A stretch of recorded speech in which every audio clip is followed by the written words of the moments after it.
Medical కాలేజీల ప్రైవేటీకరణ వ్యతిరేకిస్తూ పిఠాపురం 10వ వార్డులో వైసీపీ రాష్ట్ర కార్యదర్శి గండేపల్లి బాబీ ఆధ్వర్యంలో కోటి సంతకాల సేకరణ కార్యక్రమం చేపట్టారు. ఈ సందర్భంగా గండేపల్లి బాబీ మాట్లాడుతూ పేదలకు వైద్య విద్యను అందించాలనే ఉద్దేశంతో వైసీపీ ప్రభుత్వ హయాంలో మెడికల్ కాలేజీలను ఏర్పాటు చేశారని చెప్పారు.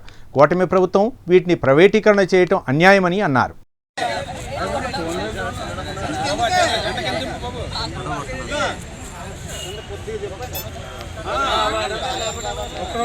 అందరూ ఇలా చూడండి ఒకసారి. దగ్గర అలా ఉన్నది, అది బ్రహ్మాండం అలా ఉన్నది.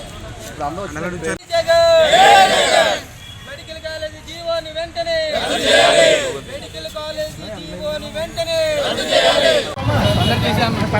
పర్లేదులేండి.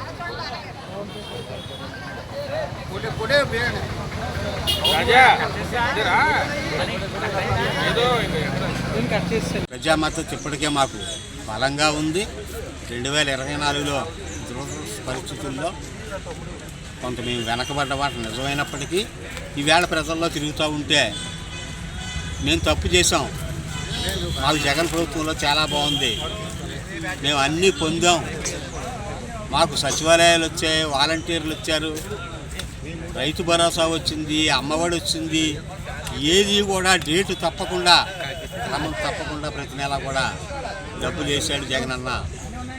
మేమేదో మాయలో పడి కొన్ని తప్పులు చేసాం, మేము జగన్ వెంటే ఉంటాం రాబోయే ఎన్నికలు అని ఈరోజు ప్రజా మద్దతు మాకు పూర్తిగా కనపడతా ఉంది. ప్రజల్లో ఉంటే ఖచ్చితంగా స్థానిక ఎన్నికల్లో మేము ఖచ్చితంగా పోరాడతాం. ఈ అధికార పార్టీని, కూటమిని ఈ పిఠాపురం నియోజకవర్గంలోనే ఖచ్చితంగా ఓడించగలమనే నమ్మకం, ధైర్యం మా పార్టీ శ్రేణుల్లో ఉంది. మా పార్టీ ఈ మధ్యకాలంలో పార్టీని కూడా చాలా బలోపేతం చేయడం జరిగింది. వంగా గీతా విశ్వనాథ్ గారు, జగన్మోహన్ రెడ్డి గారి సహకారంతో ఈ నియోజకవర్గంలో నాయకులకి, కార్యకర్తలకి కూడా అందరికీ సరైన గుర్తింపునిచ్చి సరైన పదవుల్లో వారిని నియమించడం జరిగింది. వారంతా ఎన్నికలను ఎదుర్కోవడానికి పార్టీ యంత్రాంగం అంతా కూడా మేము సిద్ధంగా ఉన్నామని చెప్పి తెలియజేస్తాం.